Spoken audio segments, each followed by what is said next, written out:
Chapter 19. The Third Attack.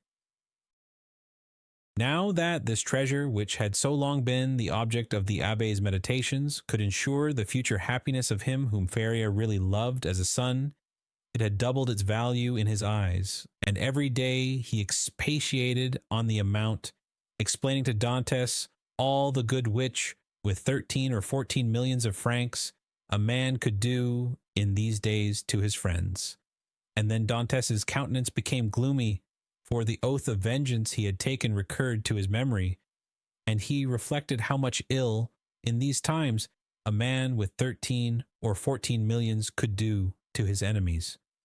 The abbé did not know the island of Monte Cristo, but Dantes knew it and had often passed it, situated 25 miles from Pianosa, between Corsica and the island of Elba, and had once touched there. This island always had been, and still is, completely deserted. It is a rock of almost conical form, which looks as though it had been thrust up by volcanic force from the depth to the surface of the ocean. Dantes drew a plan of the island for Feria, and Feria gave Dantes advice as to the means he should employ to recover the treasure. But Dantes was far from being as enthusiastic and confident as the old man. It was past a question now that Feria was not a lunatic, and the way in which he had achieved the discovery, which had given rise to the suspicion of his madness, increased Edmund's admiration of him. But at the same time, Dantes could not believe that the deposit, supposing it had ever existed, still existed.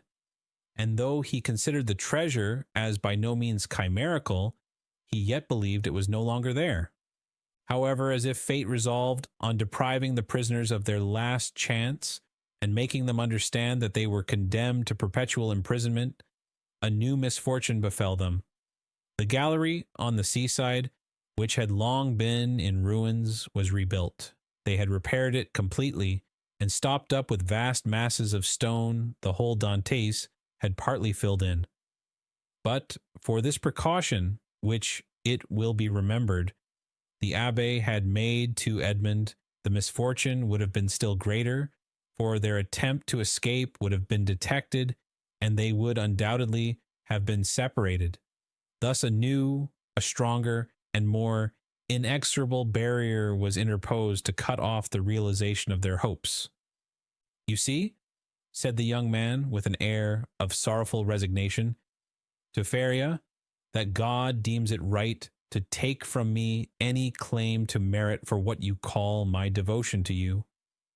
I have promised to remain forever with you, and now I could not break my promise if I would.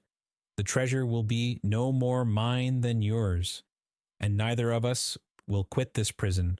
But my real treasure is not that, my dear friend, which awaits me beneath the somber rocks of Monte Cristo.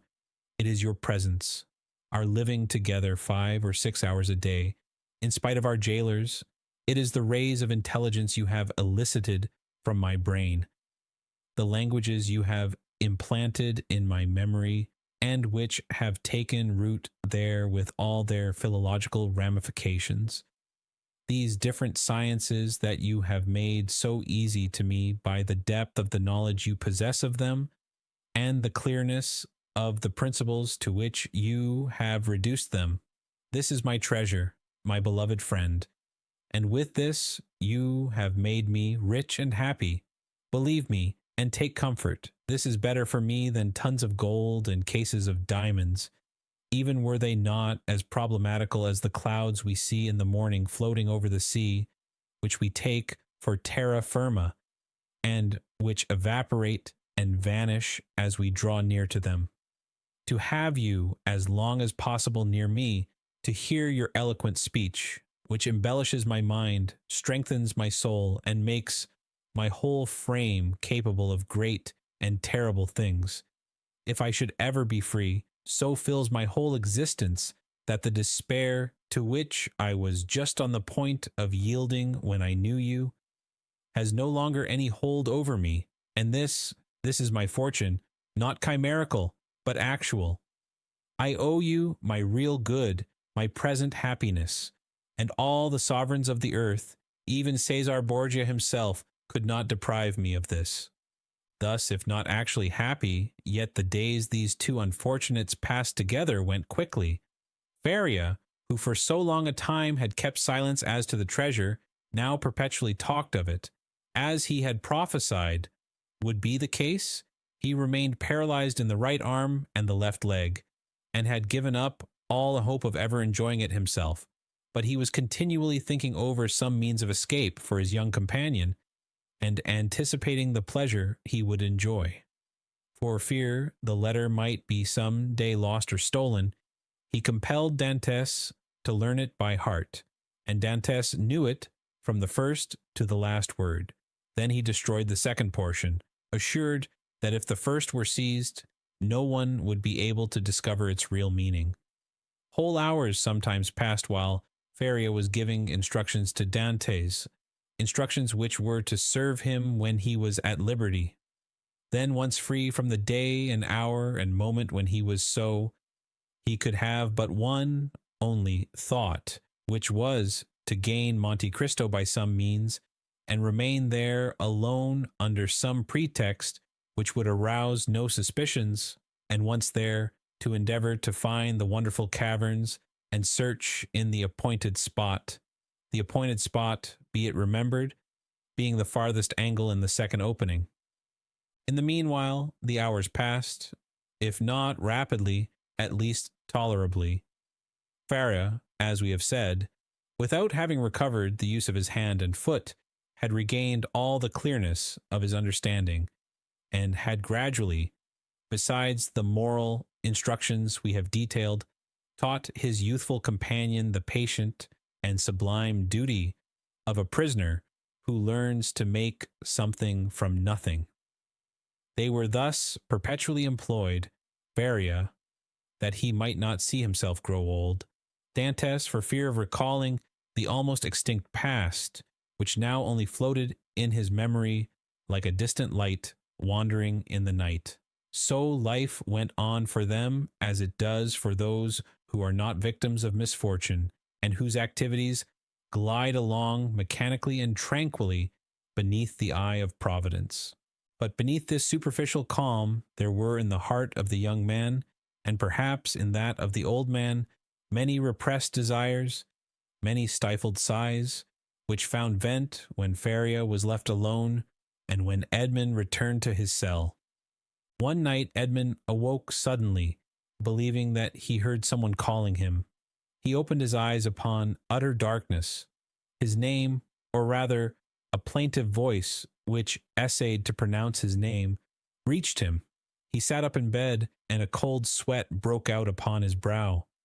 Undoubtedly the call came from Faria's dungeon. "Alas," murmured Edmund.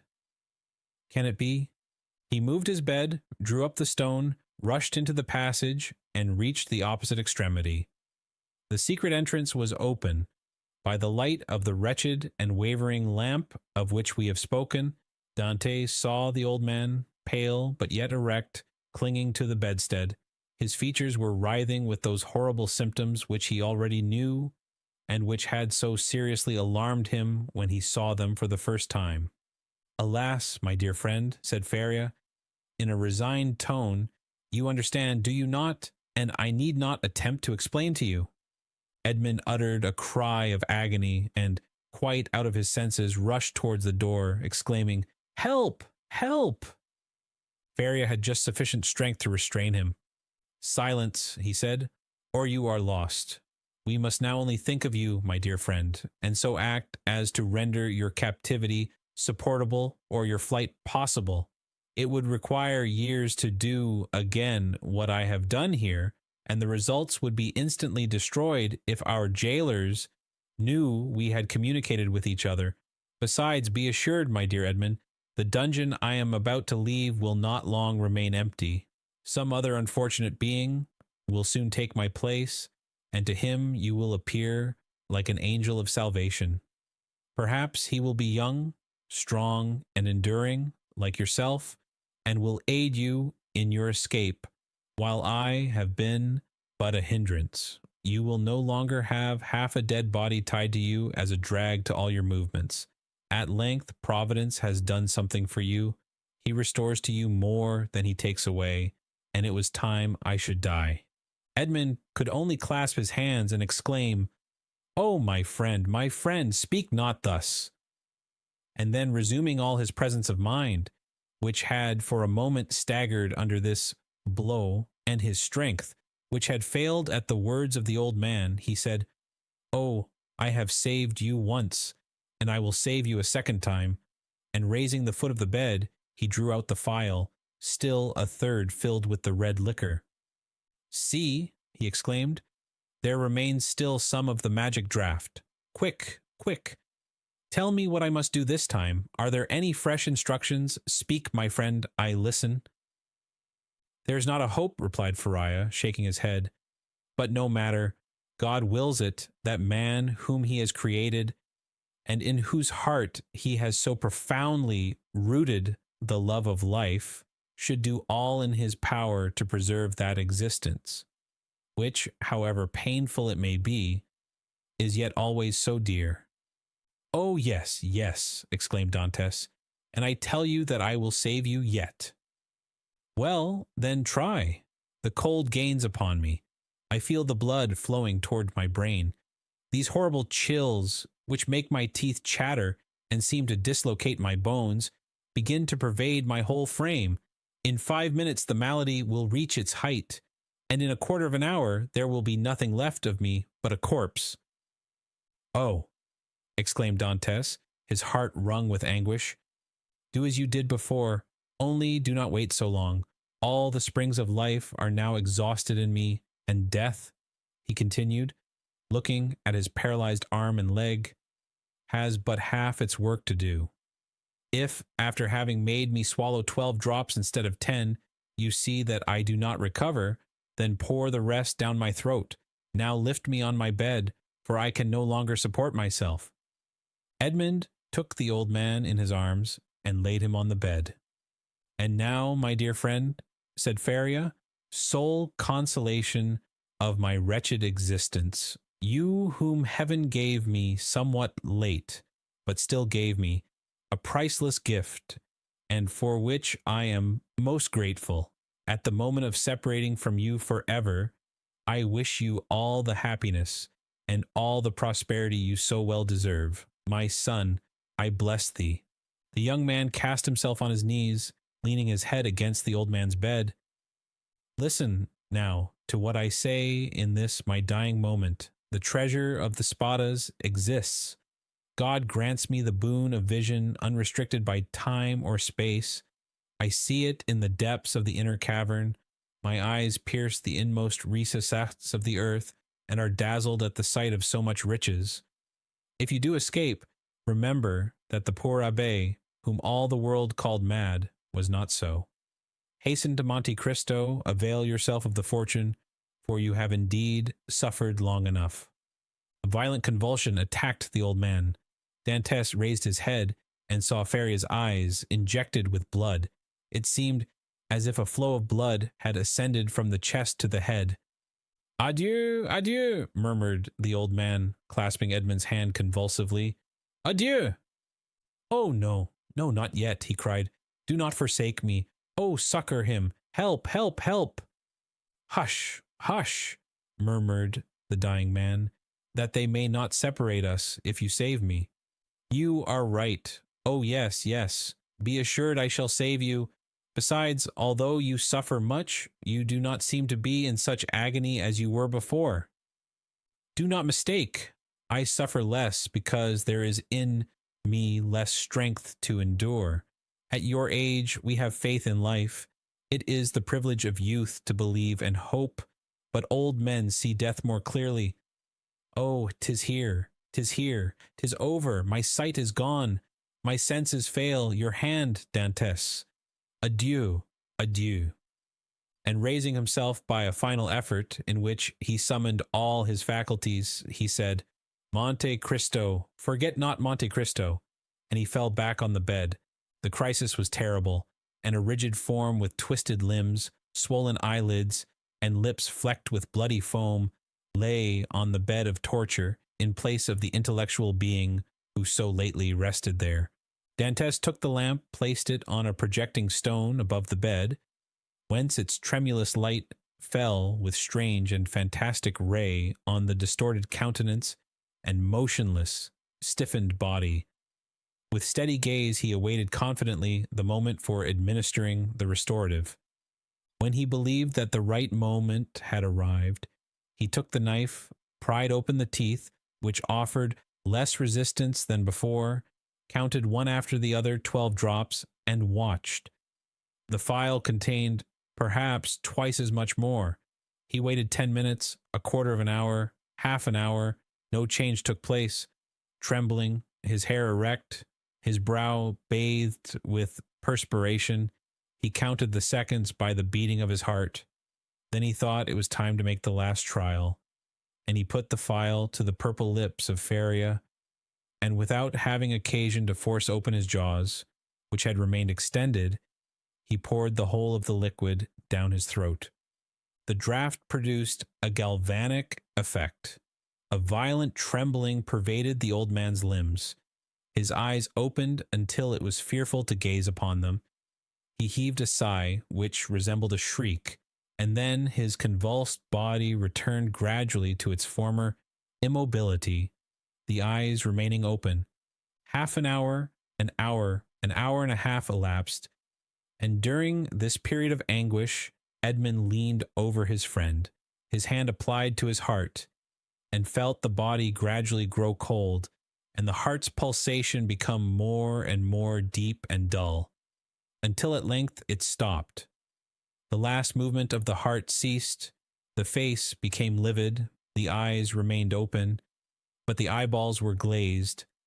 It was 6 o'clock in the morning, the dawn was just breaking, and its feeble ray came into the dungeon, and paled the ineffectual light of the lamp. Strange shadows passed over the countenance of the dead man, and at times gave it the appearance of life.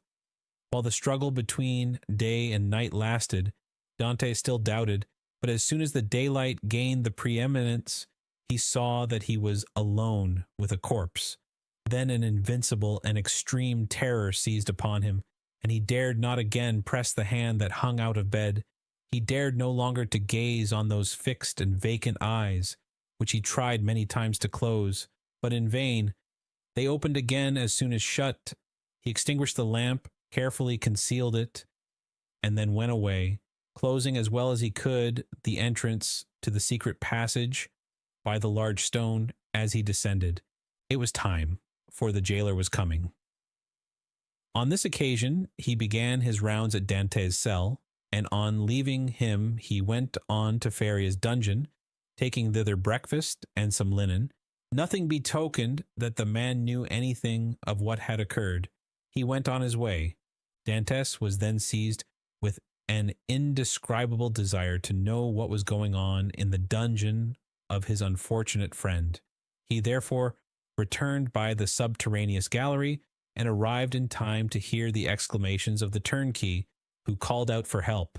Other turnkeys came, and then was heard the regular tramp of soldiers. Last of all came the governor. Edmund heard the creaking of the bed as they moved the corpse, heard the voice of the governor, who asked them to throw water on the dead man's face. And seeing that, in spite of this application, the prisoner did not recover, they sent for the doctor. The governor then went out, and words of pity fell on Dante's listening ears, mingled with brutal laughter. "Well, well," said one, "the madman has gone to look after his treasure. Good journey to him. With all his millions he will not have enough to pay for his shroud," said another. "Oh," added a third voice, "the shrouds of the Chateau d'If are not dear." "Perhaps," said one of the previous speakers, "as he was a churchman, they may go to some expense in his behalf. They may give him the honors of the sack." Edmund did not lose a word, but comprehended very little of what was said. The voices soon ceased, and it seemed to him as if everyone had left the cell. Still he dared not to enter, as they might have left some turnkey to watch the dead. He remained therefore mute and motionless, hardly venturing to breathe. At the end of an hour, he heard a faint noise, which increased. It was the governor who returned, followed by the doctor and other attendants. There was a moment's silence. It was evident that the doctor was examining the dead body. The inquiries soon commenced. The doctor analyzed the symptoms of the malady to which the prisoner had succumbed, and declared that he was dead.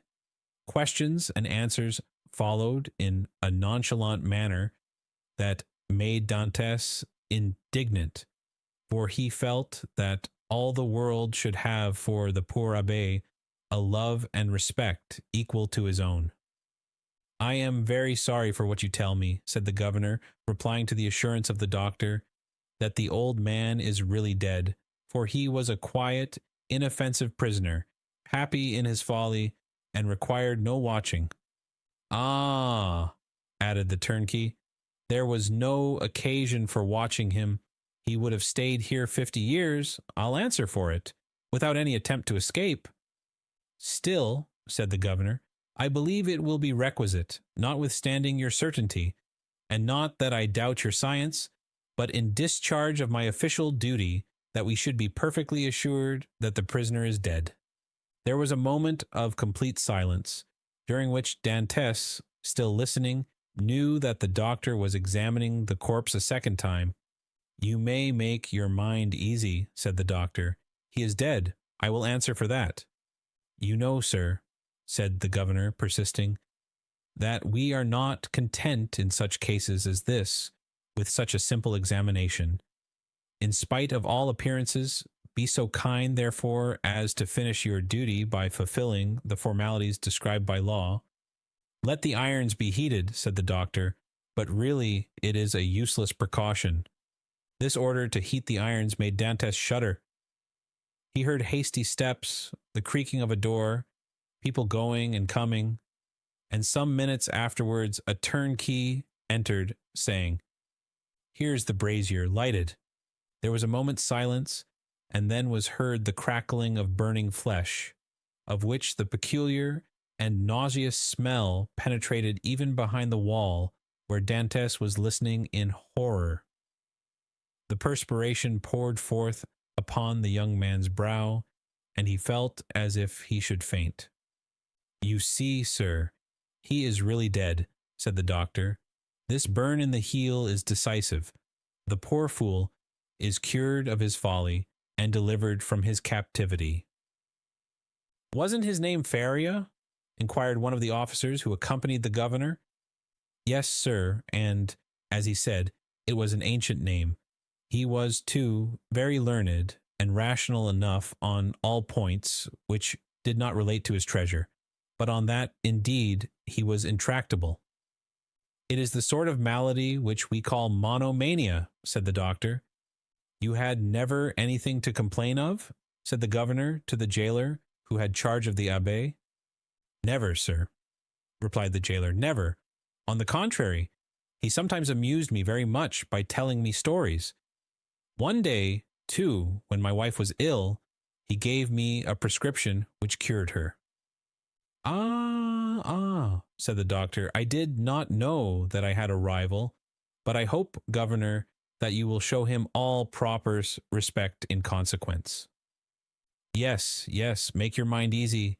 He shall be decently interred in the newest sack we can find. Will that satisfy you?" "Must this last formality take place in your presence, sir?" inquired a turnkey. "Certainly, but make haste. I cannot stay here all day." Other footsteps going and coming were now heard, and a moment afterwards the noise of rustling canvas reached Dantes's ears. The bed creaked, and the heavy footfall of a man who lifts a weight sounded on the floor. Then the bed again creaked under the weight deposited upon it. "This evening," said the governor. "Will there be any mass?" asked one of the attendants. "That is impossible," replied the governor. "The chaplain of the chateau came to me yesterday to beg for leave of absence, in order to take a trip to Hyères for a week. I told him I would attend to the prisoners in his absence. If the poor abbé had not been in such a hurry, he might have had his requiem." "Pooh," said the doctor, with the impiety usual in persons of his profession. He is a churchman. God will respect his profession and not give the devil the wicked delight of sending him a priest. A shout of laughter followed this brutal jest. Meanwhile, the operation of putting the body in the sack was going on. "This evening," said the governor when the task was ended. "At what hour?" inquired a turnkey. "Why, about 10 or 11 o'clock. Shall we watch by the corpse?" "Of what use would it be? Shut the dungeon as if he were alive, that is all." Then the steps retreated, and the voices died away in the distance. The noise of the door, with its creaking hinges and bolts, ceased, and a silence more somber than that of solitude ensued. The silence of death, which was all-pervasive, and struck its icy chill to the very soul of Dantes. Then he raised the flagstone cautiously with his head, and looked carefully around the chamber.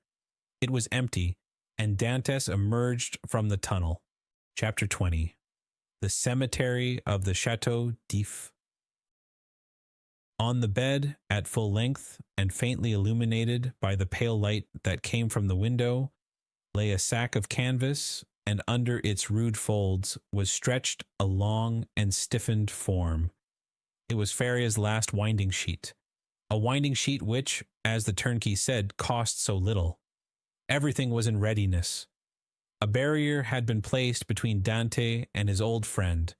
No longer could Edmund look into those wide-open eyes which had seemed to be penetrating the mysteries of death. No longer could he clasp the hand which had done so much to make his existence blessed. Faria, the beneficent and cheerful companion, with whom he was accustomed to live so intimately, no longer breathed. He seated himself on the edge of that terrible bed and fell into melancholy and gloomy reverie. Alone. He was alone again. Again condemned to silence, again face to face with nothingness. Alone. Never again to see the face, never again to hear the voice of the only human being who united him to earth. Was not Faria's fate the better, after all, to solve the problem of life at its source, even at the risk of horrible suffering? The idea of suicide, which his friend had driven away and kept away by his cheerful presence, now hovered like a phantom over the abbé's dead body. "If I could die," he said, "I should go where he goes, and should assuredly find him again. But how to die? It is very easy," he went on with a smile. "I will remain here, rush on the first person that opens the door, strangle him, and then they will guillotine me. But excessive grief is like a storm at sea, where the frail bark is tossed from the depths to the top of the wave." Dantes recoiled from the idea of so infamous a death, and passed suddenly from despair to an ardent desire for life and liberty. "Die? Oh no," he exclaimed. "Not die now after having lived and suffered so long and so much. Die? Yes, had I died years ago, but now to die would be, indeed, to give way to the sarcasm of destiny. No, I want to live. I shall struggle to the very last. I will yet win back the happiness of which I have been deprived. Before I die, I must not forget that I have my executioners to punish, and perhaps, too, who knows, some friends to reward. Yet they will forget me here, and I shall die in my dungeon like Faria." As he said this, he became silent and gazed straight before him like one overwhelmed with a strange and amazing thought. Suddenly he arose, lifted his hand to his brow as if his brain were giddy, paced twice or thrice round the dungeon, and then paused abruptly by the bed. "Just God," he muttered. "Whence comes this thought? Is it from thee? Since none but the dead pass freely from this dungeon, let me take the place of the dead." Without giving himself time to reconsider his decision, and indeed that he might not allow his thoughts to be distracted from his desperate resolution, he bent over the appalling shroud, opened it with the knife which Faria had made, drew the corpse from the sack, and bore it along the tunnel to his own chamber, laid it on his couch, tied around its head the rag he wore at night around his own, covered it with his counterpane, once again kissed the ice-cold brow, and tried vainly to close the resisting eyes, which glared horribly, turned the head towards the wall, so that the jailer might, when he brought the evening meal, believe that he was asleep, as was his frequent custom, entered the tunnel again, drew the bed against the wall, returned to the other cell, took from the hiding place the needle and thread, flung off his rags, that they might feel only naked flesh beneath the coarse canvas, and getting inside the sack, placed himself in the posture in which the dead body had been laid, and sewed up the mouth of the sack from the inside. He would have been discovered by the beating of his heart, if by any mischance the jailers had entered at that moment. Dantes might have waited until the evening visit was over, but he was afraid that the governor would change his mind and order the dead body to be removed earlier. In that case, his last hope would have been destroyed. Now his plans were fully made, and this is what he intended to do. If while he was being carried out, the grave diggers should discover that they were bearing a live instead of a dead body, Dantes did not intend to give them time to recognize him, but with a sudden cut of the knife, he meant to open the sack from top to bottom, and, profiting by their alarm, escape. If they tried to catch him, he would use his knife to better purpose. If they took him to the cemetery and laid him in a grave, he would allow himself to be covered with earth. And then, as it was night, the grave diggers could scarcely have turned their backs before he would have worked his way through the yielding soil and escaped. He hoped that the weight of earth would not be so great that he could not overcome it. If he was detected in this, and the earth proved too heavy, he would be stifled. And then, so much the better, all would be over. Dantes had not eaten since the preceding evening, but he had not thought of hunger, nor did he think of it now. His situation was too precarious to allow him even time to reflect on any thought but one. The first risk that Dantes ran was that the jailer, when he brought him his supper at 7 o'clock, might perceive the change that had been made, fortunately, 20 times at least, from misanthropy or fatigue. Dantes had received his jailer in bed, and then the man placed his bread and soup on the table and went away without saying a word. This time the jailer might not be as silent as usual, but speak to Dantes, and seeing that he received no reply, go to the bed and thus discover all. When 7 o'clock came, Dantes' agony really began. His hand placed upon his heart was unable to redress its throbbings, while, with the other, he wiped the perspiration from his temples. From time to time, chills ran through his whole body and clutched his heart in a grasp of ice. Then he thought he was going to die. Yet the hours passed on without any unusual disturbance, and Dantes knew that he had escaped the first peril. It was a good augury. At length, about the hour the governor had appointed, footsteps were heard on the stairs. Edmund felt that the moment had arrived, summoned up all his courage, held his breath, and would have been happy if at the same time he could have repressed the throbbing of his veins. The footsteps, they were double, paused at the door, and Dantes guessed that the two grave diggers had come to seek him. This idea was soon converted into certainty when he heard the noise they made in putting down the hand bier. The door opened, and a dim light reached Dantes' eyes through the coarse sack that covered him. He saw two shadows approach his bed, a third remaining at the door with a torch in its hand. The two men, approaching the ends of the bed, took the sack by its extremities. "He's heavy, though, for an old and thin man," said one, as he raised the head. "They say every year adds 1/2 pound to the weight of the bones," said another, lifting the feet. "Have you tied the knot?" inquired the first speaker. "What would be the use of carrying so much more weight?" was the reply. "I can do that when we get there." "Yes, you're right," replied the companion. "What's the knot for?" thought Dantes. They deposited the supposed corpse on the bier. Edmund stiffened himself in order to play the part of a dead man, and then the party, lighted by the man with the torch, who went first, ascended the stairs. Suddenly he felt the fresh and sharp night air, and Dantes knew that the mistral was blowing. It was a sensation in which pleasure and pain were strangely mingled. The bearers went on for 20 paces, then stopped, putting the bier down on the ground. One of them went away, and Dantes heard his shoes striking on the pavement. "Where am I?" he asked himself. "Really, he is by no means a light load," said the other bearer, sitting on the edge of the hand-barrow. Dantes' first impulse was to escape, but fortunately he did not attempt it. "Give us a light," said the other bearer, "or I shall never find what I am looking for." The man with the torch complied, although not asked in the most polite terms. "What can he be looking for?" thought Edmund. "The spade, perhaps?" An exclamation of satisfaction indicated that the grave digger had found the object of his search.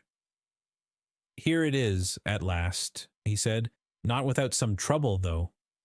"Yes," was the answer, "but it has lost nothing by waiting." As he said this, the man came towards Edmund, who heard a heavy metallic substance laid down beside him, and at the same moment a cord was fastened round his feet with sudden and painful violence. "Well, have you tied the knot?" inquired the grave digger, who was looking on. "Yes, and pretty tight too, I can tell you," was the answer. "Move on, then." And the bier was lifted once more, and they proceeded. They advanced 50 paces farther, and then stopped to open a door, then went forward again. The noise of the waves dashing against the rocks on which the chateau is built reached Dantes's ear distinctly as they went forward. "Bad weather," observed one of the bearers. "Not a pleasant night for a dip in the sea." "Why, yes, the abbé runs a chance of being wet," said the other. And then there was a burst of brutal laughter. Dantes did not comprehend the jest, but his hair stood erect on his head. "Well, here we are at last," said one of them.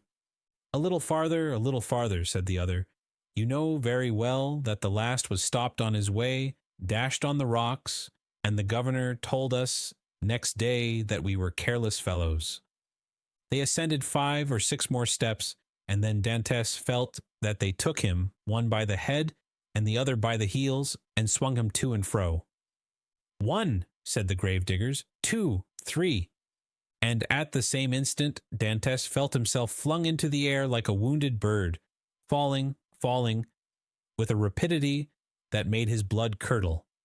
Although drawn downwards by the heavy weight which hastened his rapid descent, it seemed to him as if the fall lasted for a century.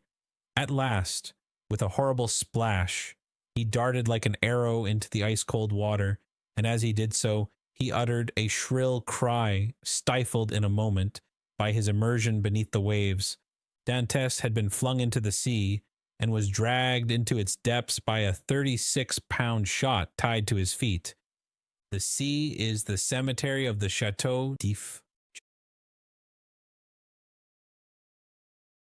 Chapter 21. The Island of Tibulen. Dantes, although stunned and almost suffocated, had sufficient presence of mind to hold his breath, and as his right hand, prepared as he was for every chance, held his knife open, he rapidly ripped up the sack, extricated his arm, and then his body. But in spite of all his efforts to free himself from the shot, he felt it dragging him down still lower. He then bent his body, and by a desperate effort severed the cord that bound his legs, at the moment when it seemed as if he were actually strangled. With a mighty leap, he rose to the surface of the sea, while the shot dragged down to the depths the sack that had so nearly become his shroud. Dantes waited only to get breath, and then dived, in order to avoid being seen. When he arose a second time, he was 50 paces from where he had first sunk, He saw overhead a black and tempestuous sky, across which the wind was driving clouds that occasionally suffered a twinkling star to appear. Before him was the vast expanse of waters, somber and terrible, whose waves foamed and roared as if before the approach of a storm. Behind him, blacker than the sea, blacker than the sky, rose phantom-like the vast stone structure, whose projecting crags seemed like arms extended to seize their prey, and on the highest rock was a torch lighting two figures. He fancied that these two forms were looking at the sea. Doubtless these strange gravediggers had heard his cry. Dantes dived again and remained a long time beneath the water. This was an easy feat to him, for he usually attracted a crowd of spectators in the bay before the lighthouse at Marseille when he swam there, and was unanimously declared to be the best swimmer in the port. When he came up again, the light had disappeared. He must now get his bearings. Ratonneau and Pomègue are the nearest islands of all those that surround the Chateau d'If, but Ratonneau and Pomègue are inhabited, as is also the islet of Dôme. Tiboulin and Le Maire were therefore the safest for Dantès' venture. The islands of Tiboulin and Le Maire are a league from the Chateau d'If. Dantès, nevertheless, determined to make for them. But how could he find his way in the darkness of the night? At this moment he saw the light of Planier gleaming in front of him like a star. By leaving this light on the right, he kept the island of Tiboulin a little on the left. By turning to the left, therefore, he would find it. But, as we have said, it was at least a league from the Chateau d'If to this island. Often in prison, Faria had said to him, when he saw him idle and inactive, "Dantes, you must not give way to this listlessness. You will be drowned if you seek to escape, and your strength has not been properly exercised and prepared for exertion." These words rang in Dantès' ears, even beneath the waves. He hastened to cleave his way through them to see if he had not lost his strength. He found with pleasure that his captivity had taken away nothing of his power, and that he was still master of that element on whose bosom he had so often sported as a boy. Fear, that relentless pursuer, clogged Dante's efforts. He listened for any sound that might be audible, and every time that he rose to the top of a wave he scanned the horizon and strove to penetrate the darkness. He fancied that every wave behind him was a pursuing boat, and he redoubled his exertions, increasing rapidly his distance from the chateau, but exhausting his strength. He swam on still, and already the terrible chateau had disappeared in the darkness. He could not see it, but he felt its presence.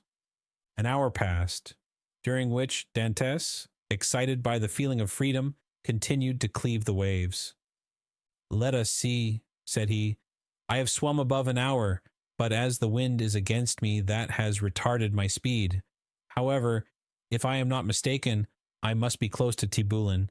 But what if I were mistaken?" A shudder passed over him.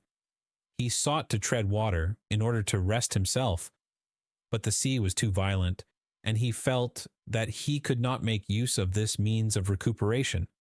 "Well," said he, "I will swim on until I am worn out, or the cramp seizes me, and then I shall sink." And he struck out with the energy of despair. Suddenly the sky seemed to him to become still darker and more dense, and heavy clouds seemed to sweep down towards him. At the same time he felt a sharp pain in his knee. He fancied for a moment that he had been shot, and listened for the report, but he heard nothing. Then he put out his hand and encountered an obstacle, and with another stroke knew that he had gained the shore.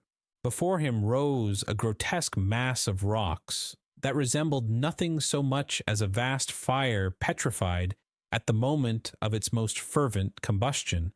It was the island of Tiboulin.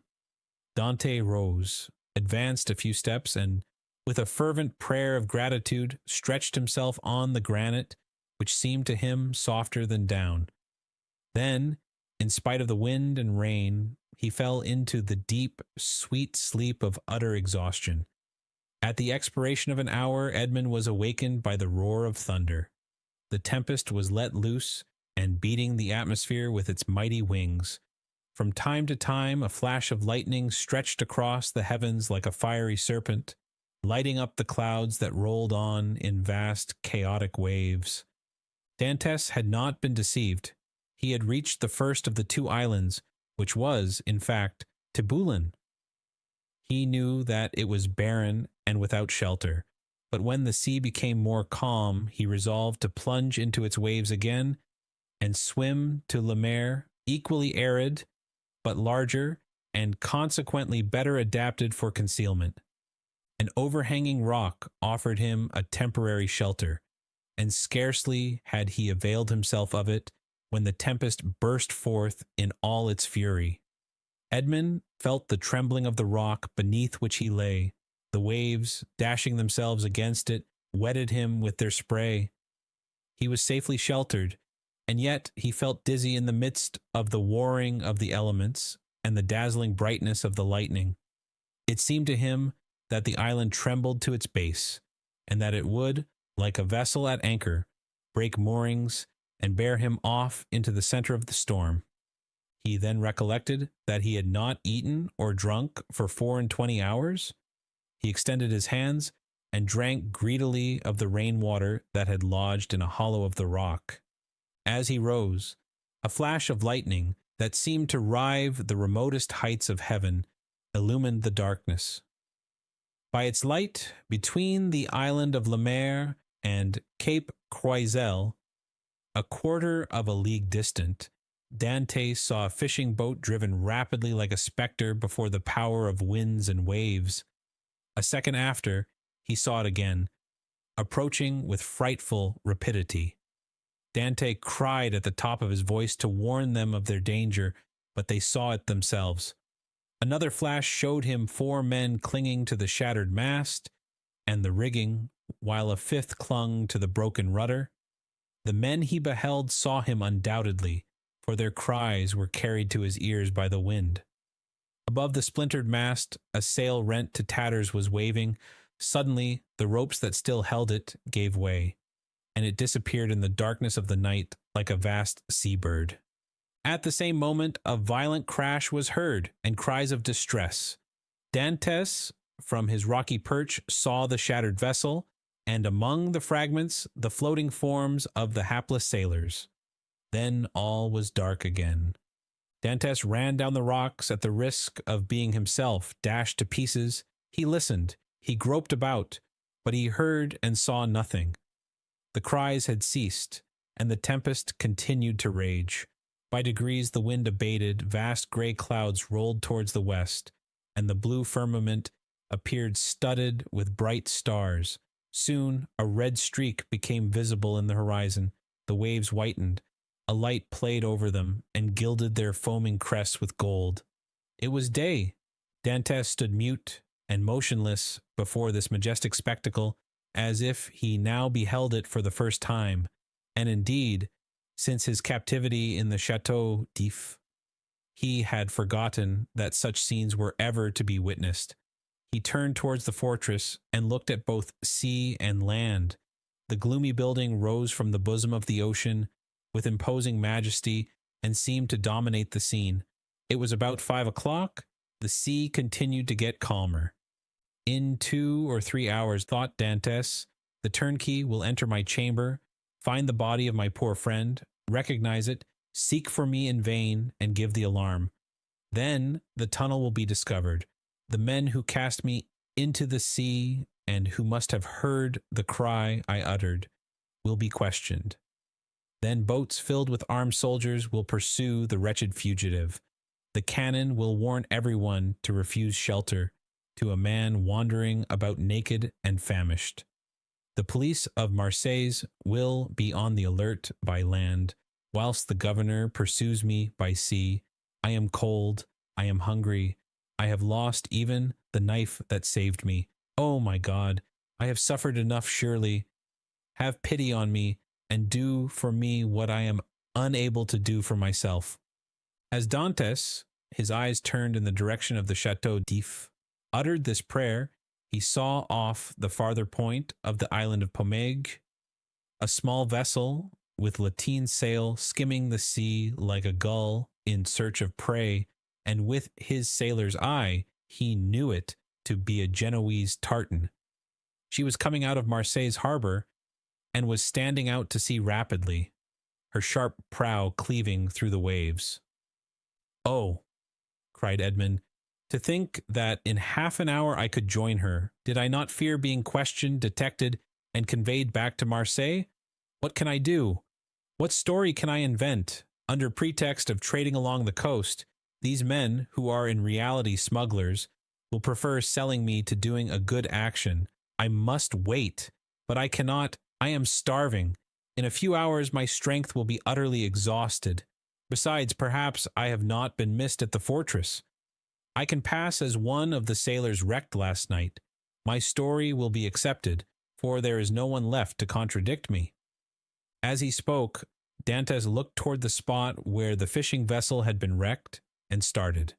The red cap of one of the sailors hung to a point of the rock, and some timbers that had formed part of the vessel's keel floated at the foot of the crag.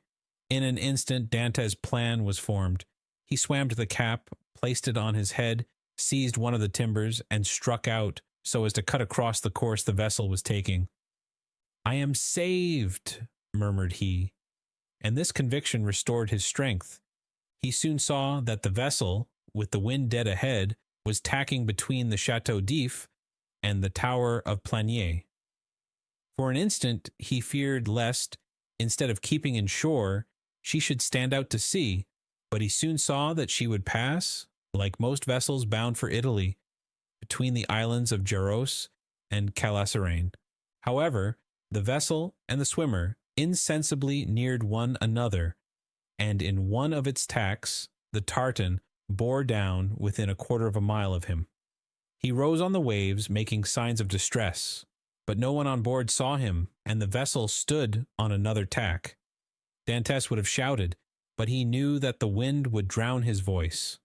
It was then he rejoiced at his precaution in taking the timber, for without it he would have been unable perhaps to reach the vessel, certainly to return to shore should he be unsuccessful in attracting attention. Dantes, though almost sure as to what course the vessel would take, had yet watched it anxiously until it tacked and stood towards him. Then he advanced, but before they could meet, the vessel again changed her course.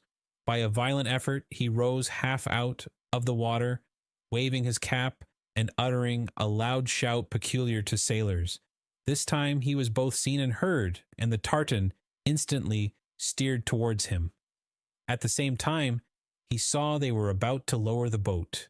An instant after, the boat, rowed by two men, advanced rapidly towards him. Dantes let go of the timber, which he now thought to be useless, and swam vigorously to meet them.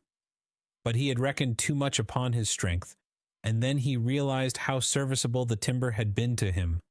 His arms became stiff, his legs lost their flexibility, and he was almost breathless. He shouted again. The two sailors redoubled their efforts, and one of them cried in Italian, "Courage!" The word reached his ear as a wave which he no longer had the strength to surmount passed over his head. He rose again to the surface, struggled with the last desperate effort of a drowning man, uttered a third cry, and felt himself sinking, as if the fatal cannon shot were again tied to his feet. The water passed over his head, and the sky turned gray. A convulsive movement again brought him to the surface. He felt himself seized by the hair, then he saw and heard nothing. He had fainted. When he opened his eyes, Dantes found himself on the deck of the tartan. His first care was to see what course they were taking. They were rapidly leaving the Chateau d'If behind. Dantes was so exhausted that the exclamation of joy he uttered was mistaken for a sigh. As we have said, he was lying on the deck. A sailor was rubbing his limbs with a woolen cloth, Another, whom he recognized as the one who had cried out "Courage," held a gourd full of rum to his mouth, while the third, an old sailor, at once the pilot and captain, looked on with that egotistical pity men feel for a misfortune that they have escaped yesterday, and which may overtake them tomorrow. A few drops of the rum restored suspended animation, while the friction of his limbs restored their elasticity. "Who are you?" said the pilot in bad French. "I am," replied Dantes in bad Italian, "a Maltese sailor. We were coming from Syracuse, laden with grain. The storm of last night overtook us at Cape Morgiou, and we were wrecked on these rocks." "Where do you come from?" "From these rocks that I had the good luck to cling to while our captain and the rest of the crew were all lost. I saw your vessel, and fearful of being left to perish on the desolate island, I swam off on a piece of wreckage to try and intercept your course. You have saved my life, and I thank you," continued Dantes. "I was lost when one of your sailors caught hold of my hair." "It was I," said a sailor of a frank and manly appearance, "and it was time, for you were sinking." "Yes," returned Dantes, holding out his hand. "I thank you again." "I almost hesitated, though," replied the sailor. "You looked more like a brigand than an honest man, with your beard 6 inches and your hair a foot long." Dantes recollected that his hair and beard had not been cut all the time he was at the Chateau d'If. "Yes," said he, "I made a vow to Our Lady of the Grotto not to cut my hair or beard for 10 years if I were saved in a moment of danger. But today the vow expires." "Now what are we to do with you?" said the captain. "Alas, anything you please. My captain is dead. I have barely escaped, but I am a good sailor. Leave me at the first port you make. I shall be sure to find employment." "Do you know the Mediterranean?" "I have sailed over it since my childhood." "You know the best harbors?" "There are few ports that I could not enter or leave with a bandage over my eyes." "I say, captain," said the sailor who had cried "Courage" to Dantes, "if what he says is true, what hinders his staying with us?" "If he says true," said the captain doubtingly, "but in his present condition he will promise anything and take his chance of keeping it afterwards." "I will do more than I promise," said Dantes. "We shall see," returned the other, smiling. "Where are you going?" asked Dantes.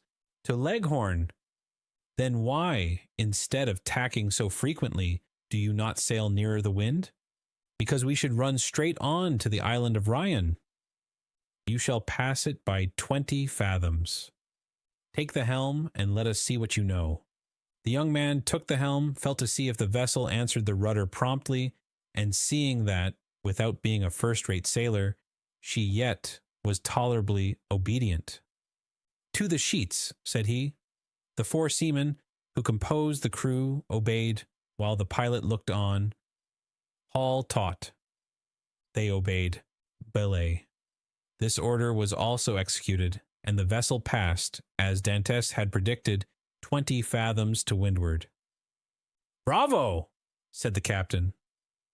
"Bravo!" repeated the sailors, and they all looked with astonishment at this man whose eye now disclosed an intelligence and his body a vigor they had not thought him capable of showing. "You see," said Dantes, quitting the helm, "I shall be of some use to you, at least during the voyage. If you do not want me at Leghorn, you can leave me there, and I will pay you out of the first wages I get, for my food and the clothes you lend me." "Ah," said the captain, "we can agree very well, if you are reasonable." "Give me what you give the others, and it will be all right," returned Dantes. "That's not fair," said the seaman who had saved Dantes, "for you know more than we do." "What is that to you, Jacopo?" returned the captain. "Everyone is free to ask what he pleases." "That's true," replied Jacopo. "I only make a remark." "Well, you would do much better to find him a jacket and a pair of trousers, if you have them." "No," said Jacopo, but I have a shirt and a pair of trousers." "That is all I want," interrupted Dantès. Jacopo dived into the hold and soon returned with what Edmund wanted. "Now then, do you wish for anything else?" said the patron. "A piece of bread and another glass of the capital rum I tasted, for I have not eaten or drunk for a long time." He had not tasted food for 40 hours. A piece of bread was brought, and Jacopo offered him the gourd. "Larboard your helm," cried the captain to the steersman. Dantès glanced that way as he lifted the gourd to his mouth, then paused with hand in mid-air. "Hello, what's the matter at the Château d'If?" said the captain. A small white cloud, which had attracted Dantès' attention, crowned the summit of the bastion of the Château d'If. At the same moment, the faint report of a gun was heard. The sailors looked at one another. "What is this?" asked the captain. "A prisoner has escaped from the Château d'If, and they are firing the alarm gun," replied Dantès.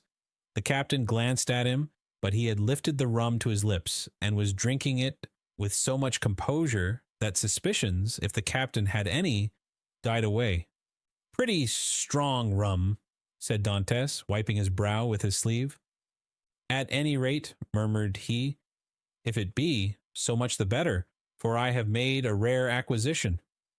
Under pretense of being fatigued, Dantès asked to take the helm. The steersman, glad to be relieved, looked at the captain, and the latter, by a sign, indicated that he might abandon it to his new comrade. Dantès could thus keep his eyes on Marseille. "What is the day of the month?" asked he of Jacopo, who sat down beside him. "The 28th of February." "In what year?" "In what year? You ask me in what year?" "Yes," replied the young man. "I ask you in what year." "You have forgotten, then?" "I got such a fright last night," replied Dantès, smiling, "that I have almost lost my memory." "I ask you what year is it?" "The year 1829, returned Jacopo. It was 14 years, day for day, since Dantès' arrest. He was 19 when he entered the Château d'If. He was 33 when he escaped. A sorrowful smile passed over his face. He asked himself what had become of Mercédès, who must believe him dead. Then his eyes lighted up with hatred as he thought of the 3 men who had caused him so long and wretched a captivity.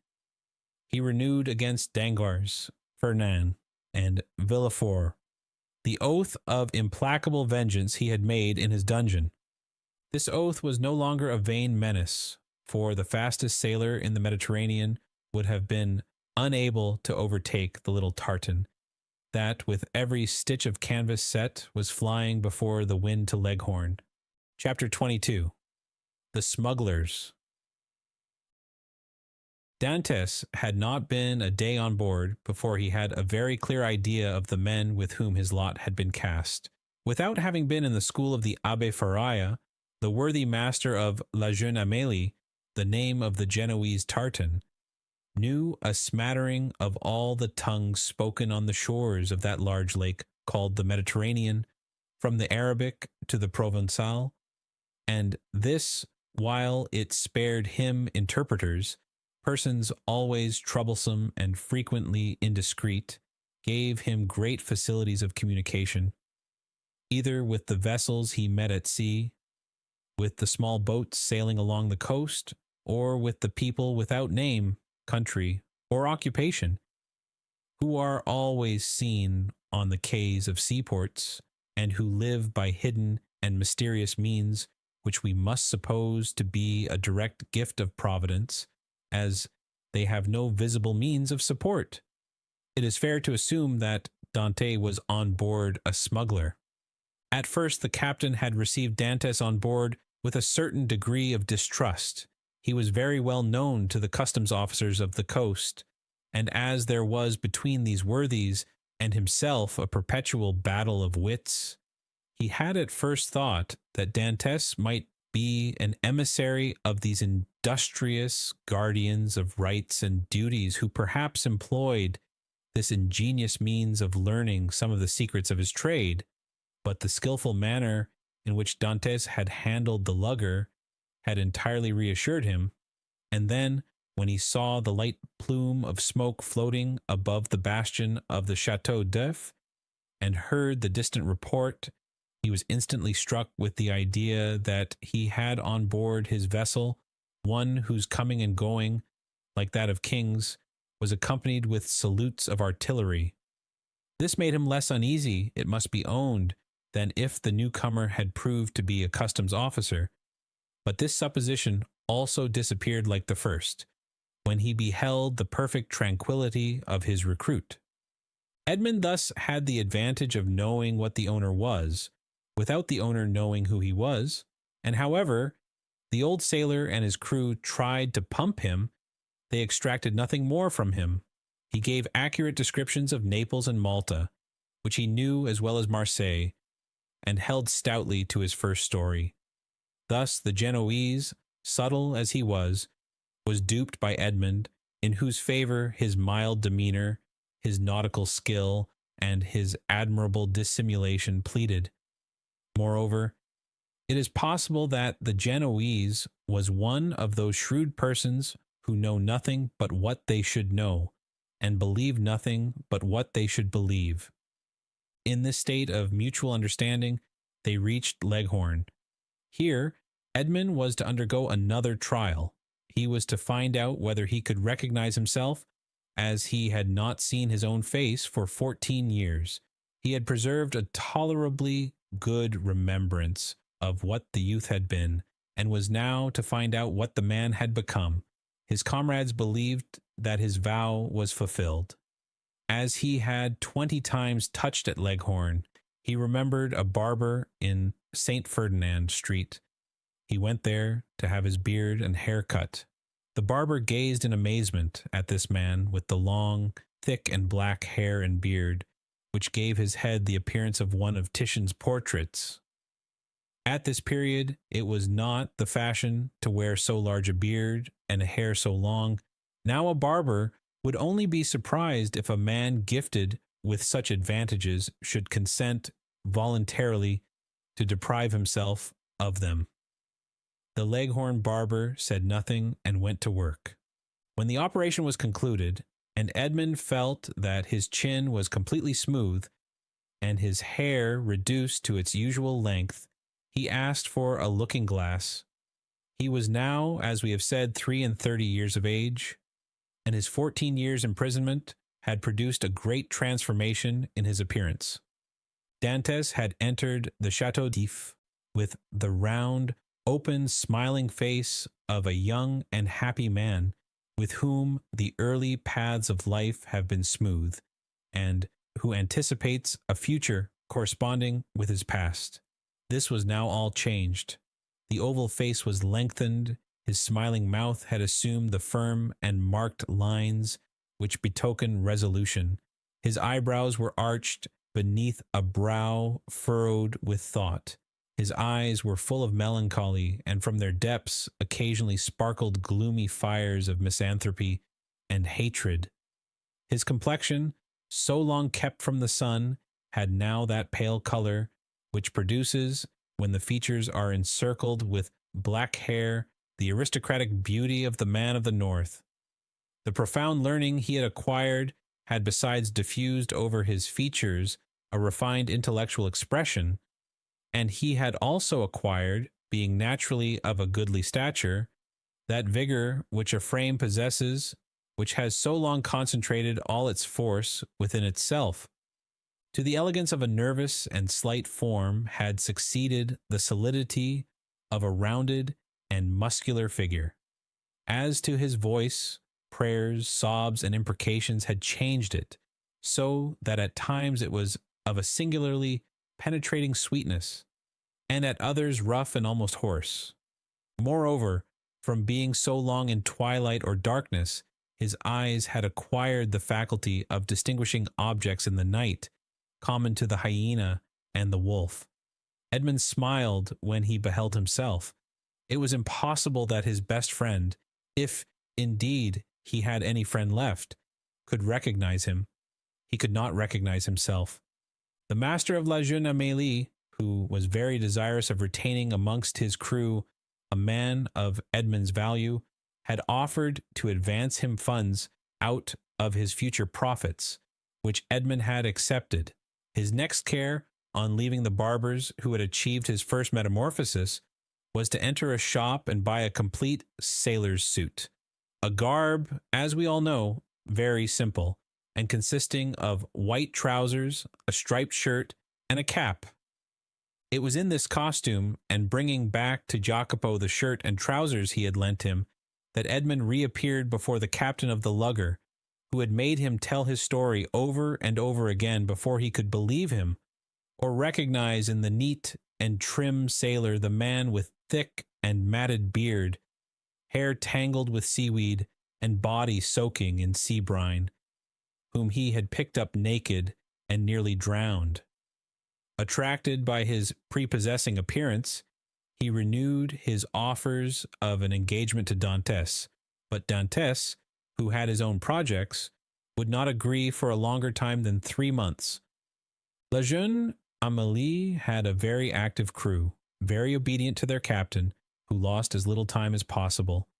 He had scarcely been a week at Leghorn before the hold of his vessel was filled with printed muslins, contraband cottons, English powder, and tobacco on which the excise had forgotten to put its mark. The master was to get all this out of Leghorn free of duties, and land it on the shores of Corsica, where certain speculators undertook to forward the cargo to France. They sailed. Edmund was again cleaving the azure sea, which had been the first horizon of his youth, and which he had so often dreamed of in prison. He left Gorgone on his right and La Pianosa on his left, and went towards the country of Paoli and Napoleon. The next morning, going on deck, as he always did at an early hour, the patron found Dantès leaning against the bulwarks, gazing with intense earnestness at a pile of granite rocks, which the rising sun tinged with rosy light. It was the island of Monte Cristo. La jeune Amélie left it 3/4 of a league to the larboard and kept on for Corsica. Dantès thought, as they passed so closely to the island whose name was so interesting to him, that he had only to leap into the sea and in half an hour be at the promised land. But then, what could he do without instruments to discover his treasure, without arms to defend himself? Besides, what would the sailors say? What would the patron think? He must wait.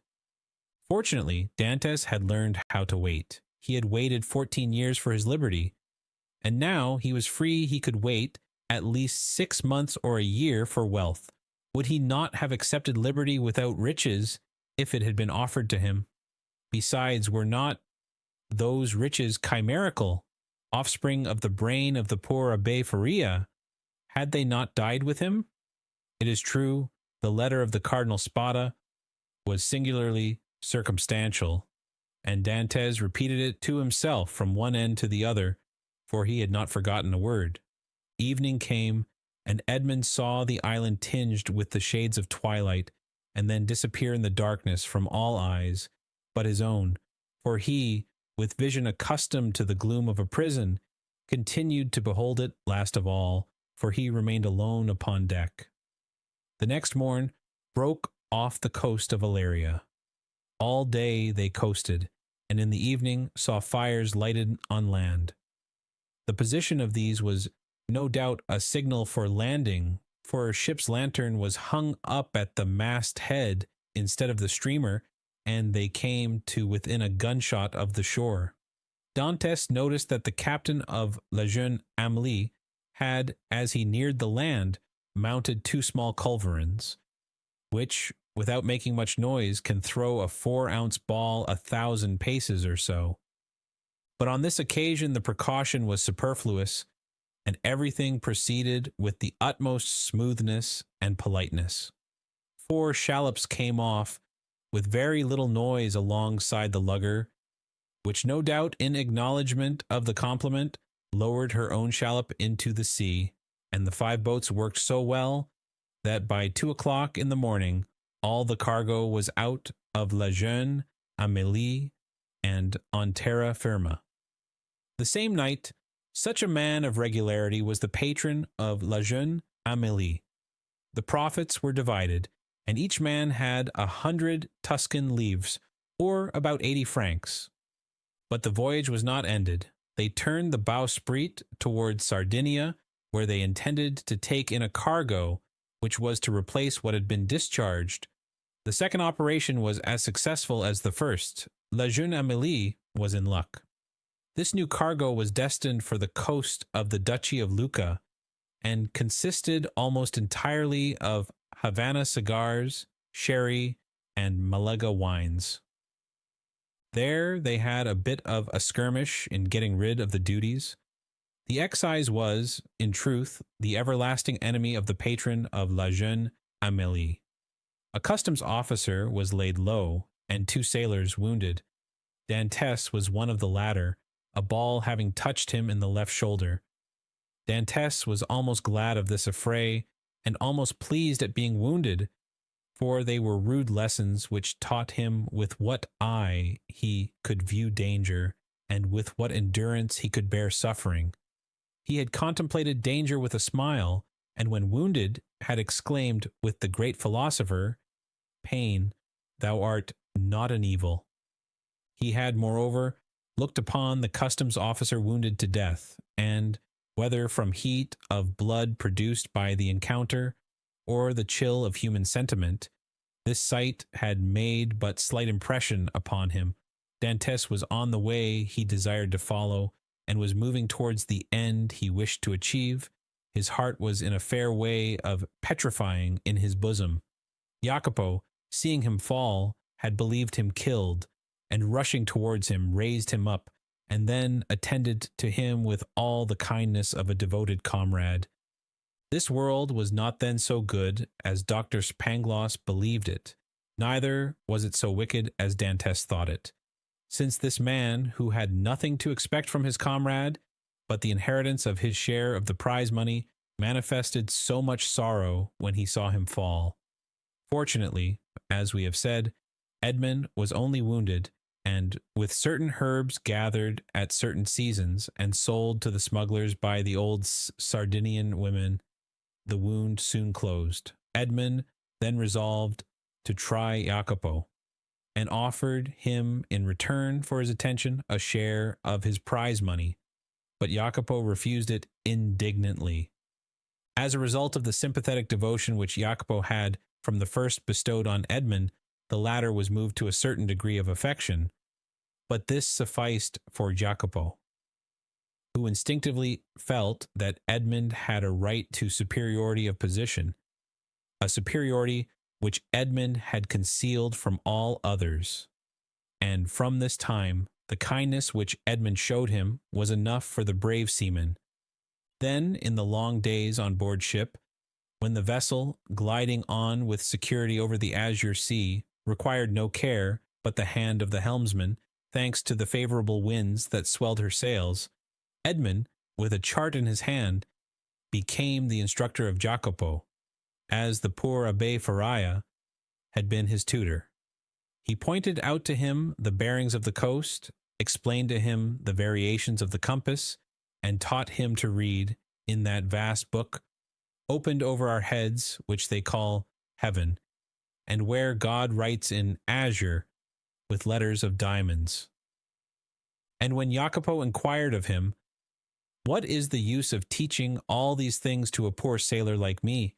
Edmund replied, "Who knows? You may one day be the captain of a vessel. Your fellow countryman, Bonaparte, became emperor." We had forgotten to say that Jacopo was a Corsican. 2 months and a half elapsed in these trips, and Edmund had become as skillful a coaster as he had been a hardy seaman. He had formed an acquaintance with all the smugglers on the coast, and learned all the Masonic signs by which these half-pirates recognize each other. He had passed and repassed his island of Monte Cristo 20 times, but not once had he found an opportunity of landing there. He then formed a resolution. As soon as his engagement with the patron of La Jeune Amélie ended, he would hire a small vessel on his own account, for in his several voyages he had amassed 100 piastres, and under some pretext land at the island of Monte Cristo. Then he would be free to make his researches, not perhaps entirely at liberty, for he would be doubtless watched by those who accompanied him. But in this world we must risk something. Prison had made Edmund prudent, and he was desirous of running no risk whatever, but in vain did he rack his imagination. Fertile as it was, he could not devise any plan for reaching the island without companionship.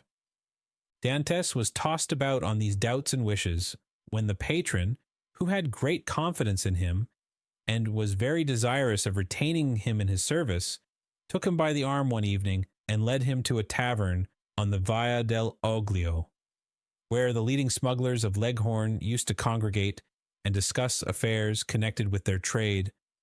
Already Dantès had visited this maritime bourse 2 or 3 times, and seeing all these hardy free traders, who supplied the whole coast for nearly 200 leagues in extent, he had asked himself what power might not that man attain who should give the impulse of his will to all these contrary and diverging minds.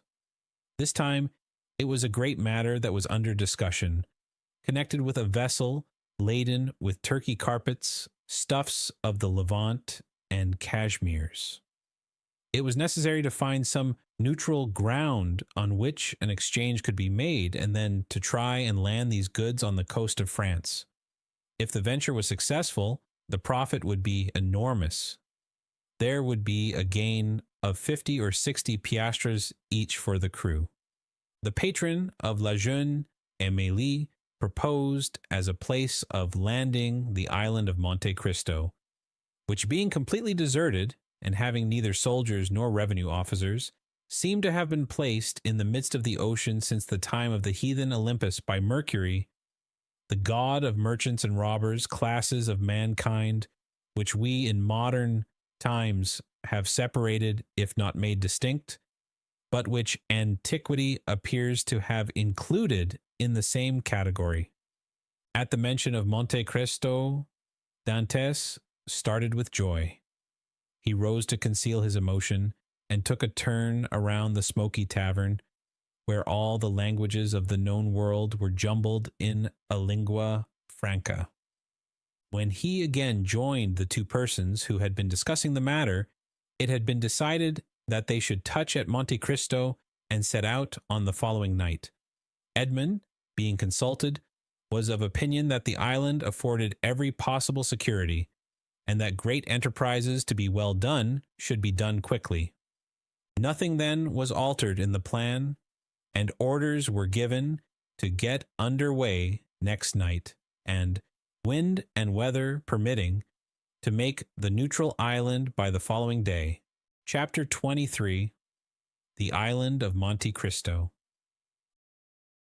Thus, at length, by one of the unexpected strokes of fortune which sometimes befall those who have for a long time been the victims of an evil destiny, Dante was about to secure the opportunity he wished for by simple and natural means, and land on the island without incurring any suspicion.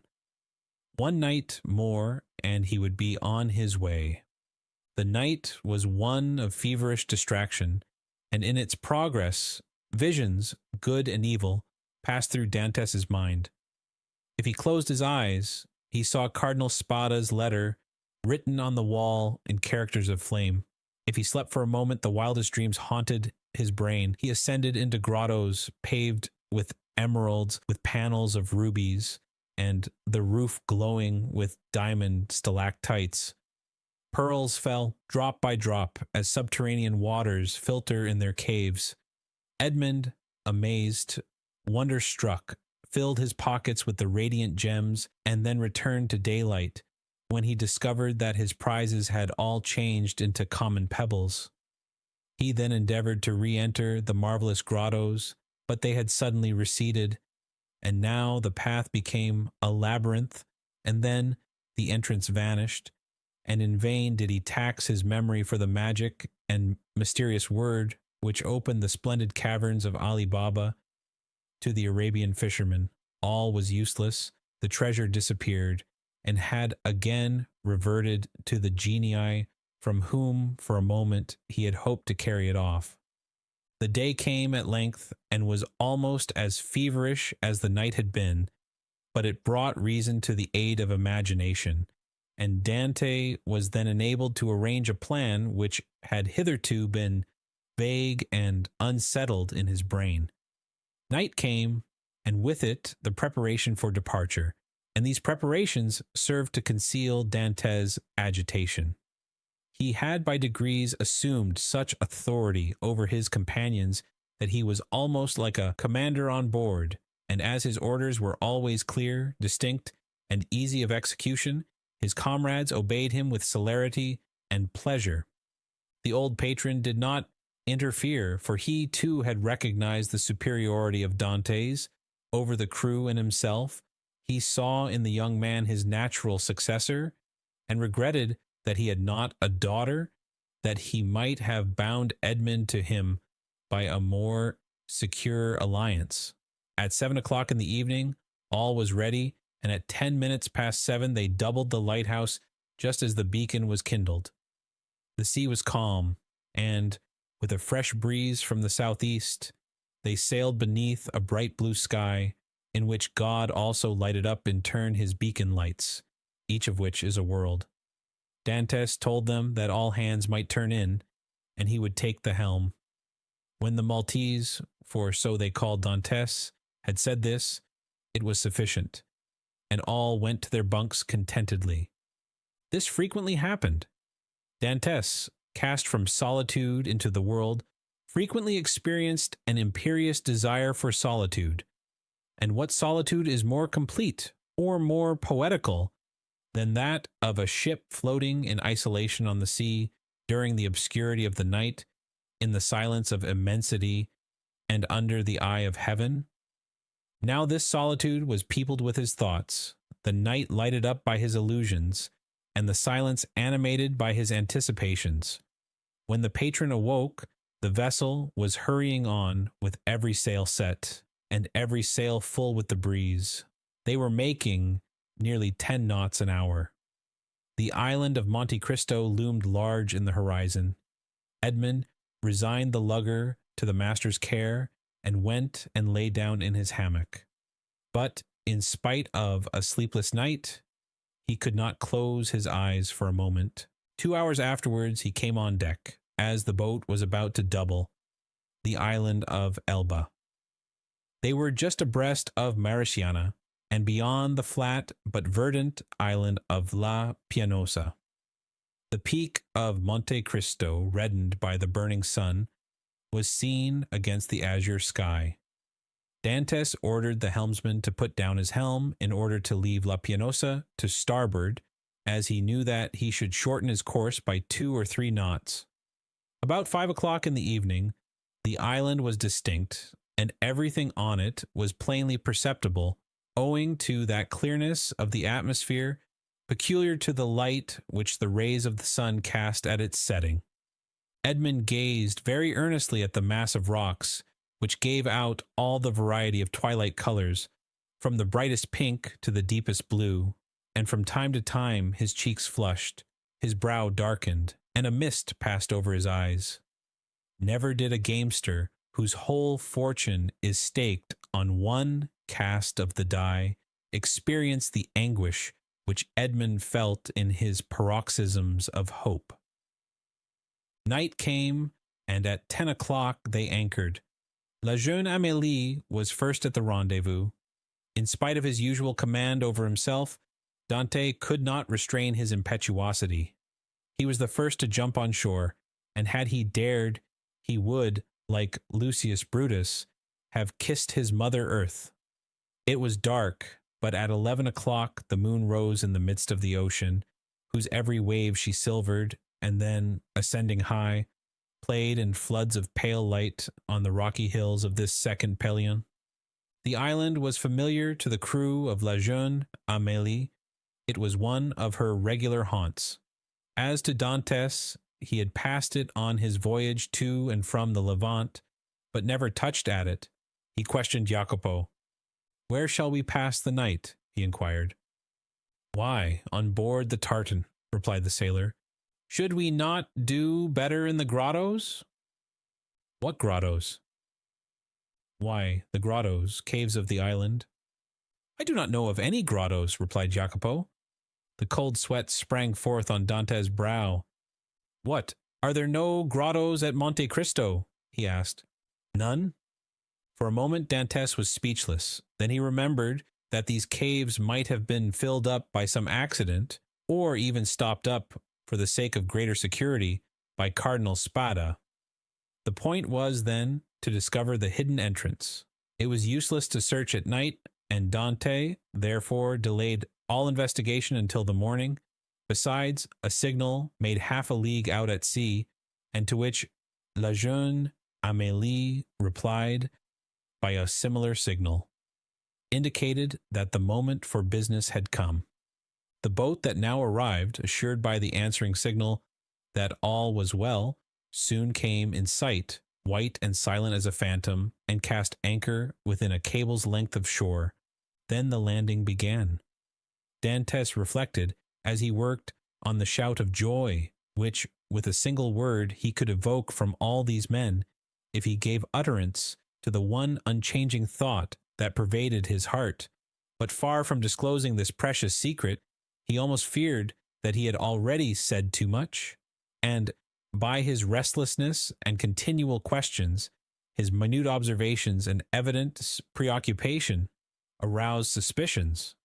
Fortunately, as regarded this circumstance at least, his painful past gave to his countenance an indelible sadness, and the glimmerings of gaiety seen beneath this cloud were indeed but transitory. No one had the slightest suspicion, and when next day, taking a fowling piece, powder, and shot, Dantes declared his intention to go and kill some of the wild goats that were seen springing from rock to rock, his wish was construed into a love of sport, or a desire for solitude. However, Jacopo insisted on following him, and Dantes did not oppose this, fearing, if he did so, that he might incur distrust. Scarcely, however, had they gone a quarter of a league, when, having killed a kid, he begged Jacopo to take it to his comrades, and request them to cook it, and when ready to let him know by firing a gun. This, and some dried fruits, and a flask of Monte Pulciano, was the bill of fare. Dantes went on, looking from time to time behind and around about him. Having reached the summit of a rock, he saw 1,000 feet beneath him his companions, whom Jacopo had rejoined, and who were all busy preparing the repast, which Edmund's skill as a marksman had augmented with a capital dish. Edmund looked at them for a moment, with the sad and gentle smile of a man superior to his fellows. "In 2 hours' time," said he, "these persons will depart richer by 50 piastres each, to go and risk their lives again by endeavoring to gain 50 more.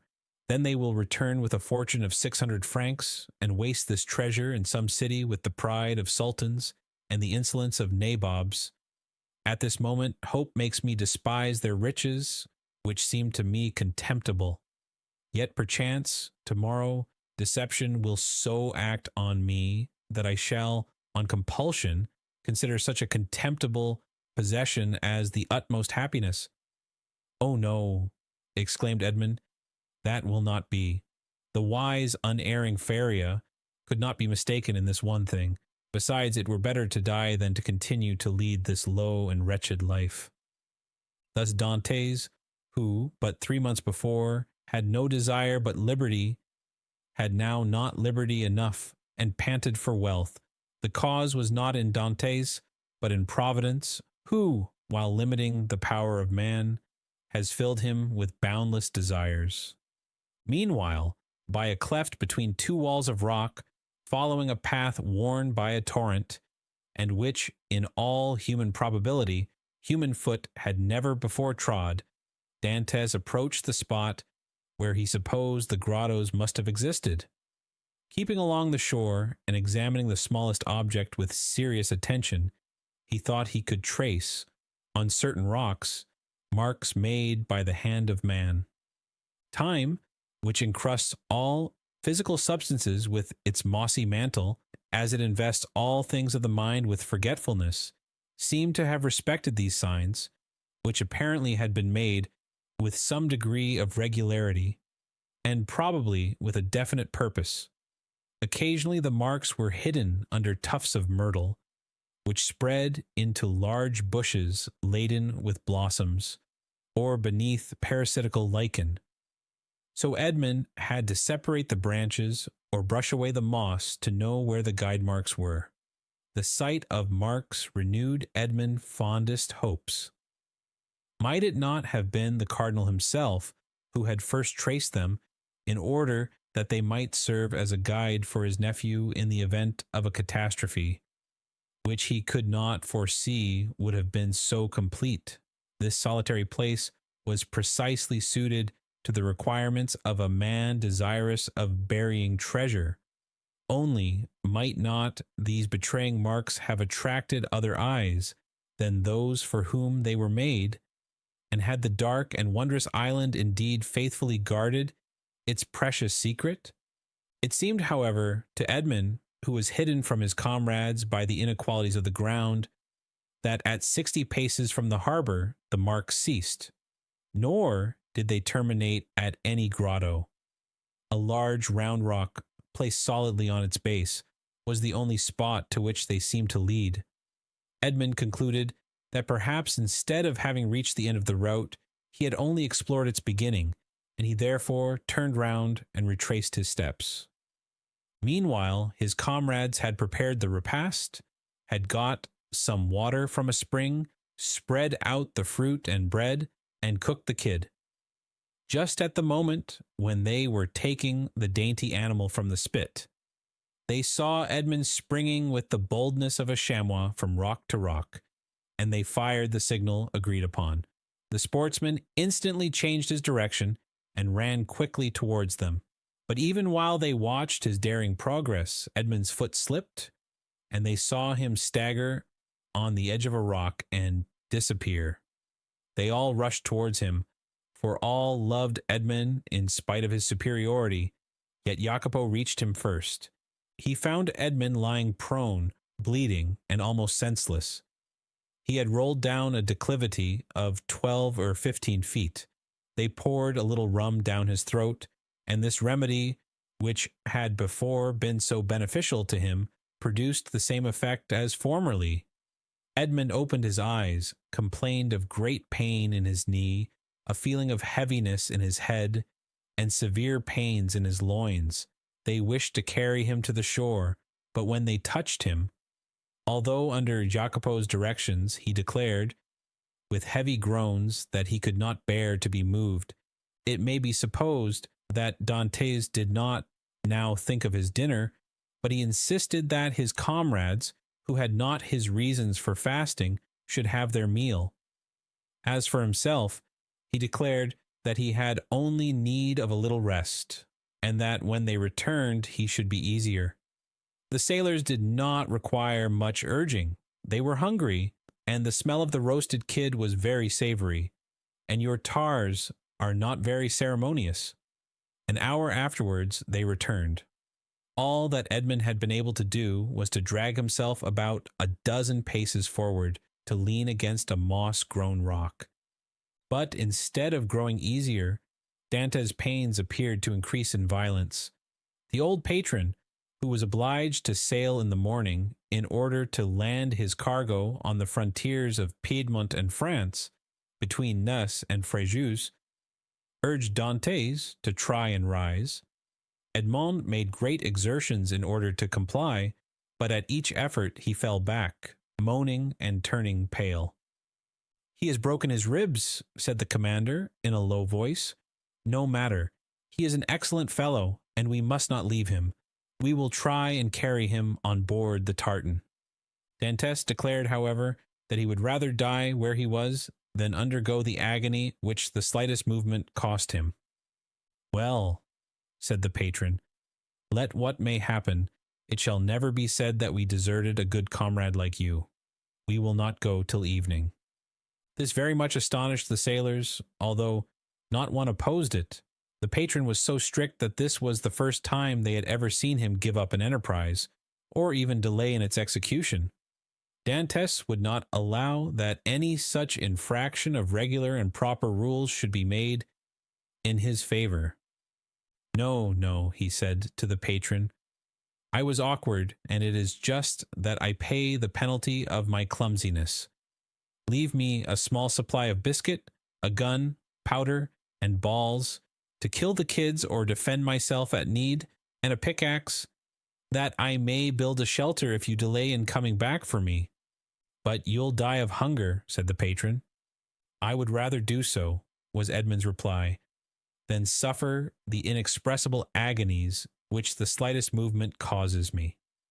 The patron turned towards his vessel, which was rolling on the swell in the little harbor, and, with sails partly set, would be ready for sea when her toilet should be completed. What are we to do, Maltese? Asked the captain. We cannot leave you here so, and yet we cannot stay. Go, go, exclaimed Dantes. We shall be absent at least a week, said the patron, and then we must run out of our course to come here and take you up again. Why, said Dantes, if in 2 or 3 days you hail any fishing boat, desire them to come here to me, I will pay 25 piastres for my passage back to Leghorn. If you do not come across one, return for me. The patron shook his head. Listen, Captain Baldy, there's one way of settling this, said Jacopo. Do you go, and I will stay and take care of the wounded man. And give up your share of the venture, said Edmund, to remain with me? Yes, said Jacopo, and without any hesitation. You are a good fellow and a kind-hearted messmate, replied Edmund, and heaven will recompense you for your generous intentions. But I do not wish anyone to stay with me. A day or 2 of rest will set me up, and I hope I shall find among the rocks certain herbs most excellent for bruises. A peculiar smile passed over Dantes's lips. He squeezed Jacopo's hand warmly, but nothing could shake his determination to remain alone. The smugglers left with Edmund what he had requested and set sail, but not without turning about several times, and each time making signs of a cordial farewell, to which Edmund replied with his hand only, as if he could not move the rest of his body. Then, when they had disappeared, he said with a smile, "'Tis strange that it should be among such men that we find proofs of friendship and devotion." Then he dragged himself cautiously to the top of a rock, from which he had a full view of the sea, and thence he saw the tartan complete her preparations for sailing, weigh anchor, and, balancing herself as gracefully as a waterfowl ere it takes to the wing, set sail. At the end of an hour, she was completely out of sight. At least, it was impossible for the wounded man to see her any longer from the spot where he was. Then Dantes rose more agile and light than the kid among the myrtles and shrubs of these wild rocks, took his gun in one hand, his pickaxe in the other, and hastened towards the rock on which the marks he had noted terminated. And now, he exclaimed, remembering the tale of the Arabian fisherman, which Faria had related to him, now opens sesame.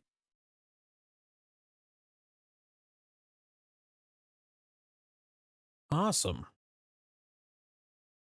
Hey, everybody. Thanks for watching tonight. I got a long weekend ahead of me, big drive coming up tomorrow. So thanks, everybody, for watching tonight, and I will see you again probably next week. Let's say Thursday or Friday. But much appreciated you hanging out today while we read this. And if you missed any of these chapters, they'll be released Monday through Friday, 10 a.m. Eastern. I appreciate all the support, and I hope to see you guys next time. Thanks, everybody.